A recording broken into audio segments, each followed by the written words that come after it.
Okay, Derek and Maddie, we're ready for you. Start whenever you'd like. Hello, I am Maddie Spade. I'm Derek Muller. We are both business students, and we also both hold jobs. I work for campus recreation and wellness, and Derek has a job off campus.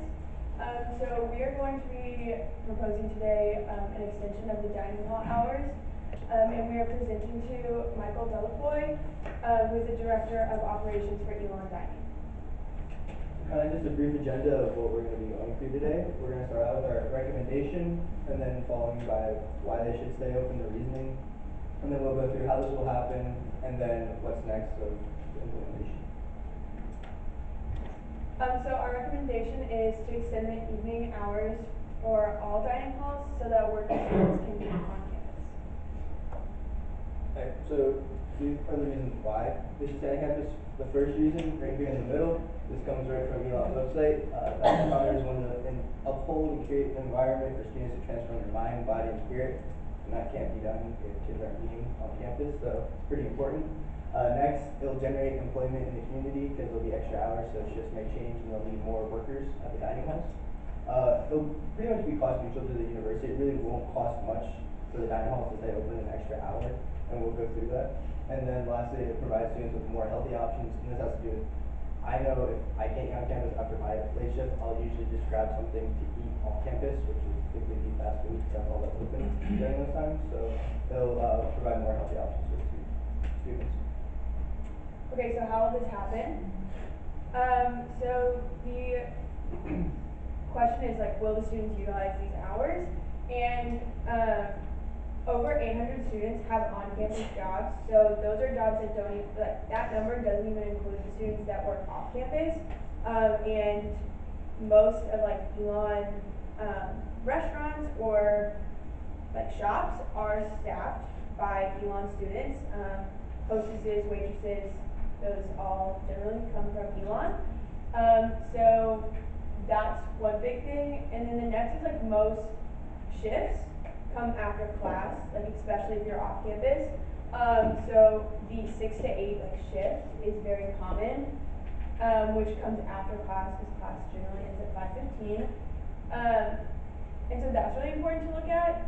And it's also important because 50% of Elon students are freshmen and sophomores.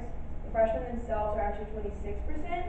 And that means that there's 50% of the students that almost all of those students have meal plans because it is required unless you have like some sort of exception from the university. So those are the students that would be using these hours, but they aren't always open to them. So it's going out of their way and going and spending extra money or just doing something extra so that they can eat. So this was a concern how you staff the dining halls. So if they are having extra hours, they may have to switch up the shifts of the employees. So at most, we came with a number of 15 employees, and that's just from counting who's working in the dining halls at the time. And they are paid minimum wage, so for 50 employees for an hour, it would only be $108.75. And that coverage alone is equivalent to 9 students using their meal swipes, which are valued around $12.25. So going back to the cost neutrality, it's really not costing the school much for a dining hall to stay open extra hours. And to find those 15 employees, there's about 2,500 people that are unemployed in Allen County, so it really wouldn't be hard to find people that really need a job or want to work.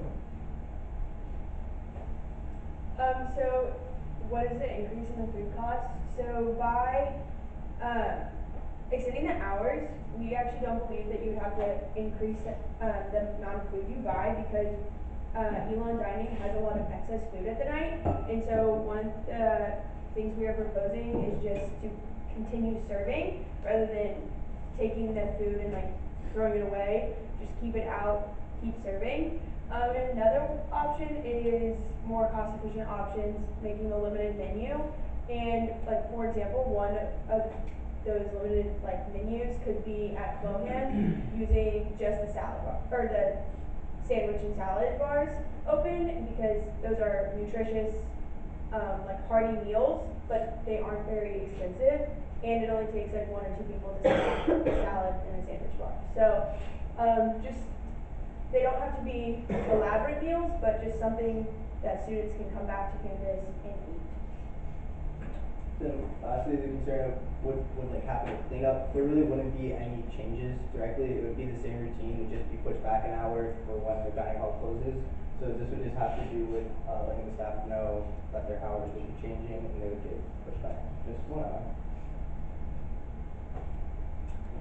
So kind of what are the next steps? So we would need from Elon Dining and from Elon University to actually increase the hour, like publicly announce that. We would also need for the university to reassign that hours and staffing, and then ideally we'd hope that this could be done by fall 2019, and that gives the entire spring semester to figure out how if there is a necessary for food change, or also if we need to hire, just figure out more logistical things during the spring so we are ready for fall. And then that's all, so thank you. Who wants to start with questions? Go ahead. So how would this be different than the late dinner that we like already have? Because I feel like that's what the salad sandwich thing is, that we do have that. So that is only open at Lakeside. So Okay. ours is that it would be all 3 dining halls, because it kind of goes back into the safety aspect of not, it's like if you live in Danley, you don't need to walk all the way across campus just to get some leftover foods. Like going to like Clohan would be much closer and getting a sandwich there. So that's why we kept it open to all of the dining halls and not just like one. Any other questions? Do you anticipate any sort of backlash from the people who work at the dining halls? Because it seems like you're relying a lot on them to just work more hours. Well, that comes into play with hiring 15 more employees. That way they could switch up the shifts if they need to. And if there's new staff there, I don't think the current staff will care, because then they're not working that extra hour. So. Do students work in the cafeterias? I don't believe so, but I think that it would be a good option if, I think there are plenty of students that are willing to work in the cafeteria. I just don't think it's like something that they offer. So I think if we do go this route to maybe open it up to students, and that'd be a way to add one student employment, but also fill the shifts and provide more hours. Okay. One more question. Anyone? So are you saying it's not gonna cost more to do this? Is that what you're saying? As of now, with the way we have it proposed, just keeping the same food options open, they're not making any more food because they do have a ton of waste left over, and they'll usually just start piling food on the kids' plates and they don't eat it. So as long as they have that in mind, it really shouldn't cost them more, except for that additional hour of paying the employees, which is only like $108 I think it came to at minimum wage. So it really, there's not like a lot of fundraising that needs to be done to generate that money. Okay. Any other questions? Thank you. Yeah, you can make it up, it's fine. All right, so you guys have an extra copy in your team? So as you're filling this out, love to hear your thoughts. What did they do well? We'll start in the back row. I thought they were like the concision was really good on all their slides, and then they explained really well without just kind of reading the slide. They were able to expand on like the little they had there. Yeah, Team. good eye sorry, contact go ahead. and great concision, and they definitely did their research and stuff. You could tell. What other thoughts? Some slides that use like smart art to like display their information. They were trying to tell us instead of just having like simple bullet points. Yeah, I think that looked nice, and it brought it to life a little bit more. It was a good balance for a text slide to make it not look so much like a text slide, right? You're using graphics and color there. I thought the graphics popped with that gray background, because almost everything was like the complementary colors for that orange and reddish colors. It looked really good with that background.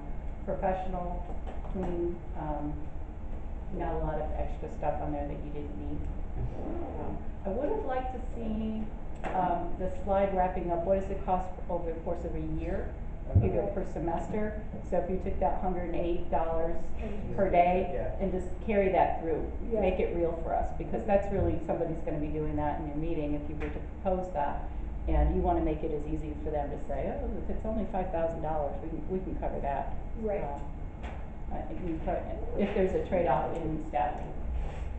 What other things, anything else that they might have done differently?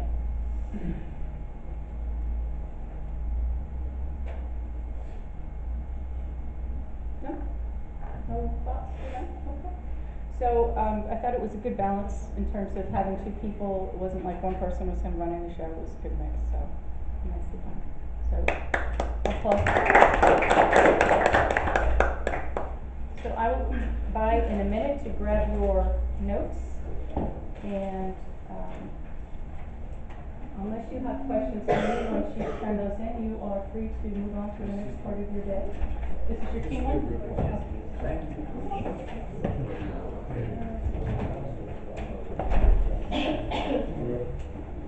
you.